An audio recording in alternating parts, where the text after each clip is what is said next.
তুমি? তোমার কথা না খুব মনে পড়তেছিল, এজন্য চলে আসলাম। তাছাড়া তুমি তো বাসায় একাই থাকো, তাই না? বাবা বললো তুমি তো বাসায় একা থাকো, যেন আমি সে তোমার কাছে থাকি, এজন্য চলে আসলাম। তুমি কি একাই আসছো নাকি সাথে আর কেউ আসছে? চাচা আসছিল, উনি আমাকে রেখে চলে গেছে। আরে তুমি আসবা, তুমি আগে আমাকে বলবা না?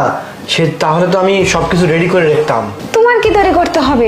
আমি তো চলে আসছি, এখন আমি নিজেই সব তৈরি করে নিতে পারবো। আচ্ছা ঠিক আছে, তুমি যখন চলে আসছো তুমি এক কাজ করো, তুমি বসো, আমি বাড়ি থেকে জিনিসপত্র সব নিয়ে আসি। আরে এভাবে তুমি কোথায় যাচ্ছ? কমপক্ষে গেঞ্জিটা চেঞ্জ করে শার্ট তো পরে যাও। আচ্ছা ঠিক আছে, তুমি যাও বসো, আমি আসতেছি।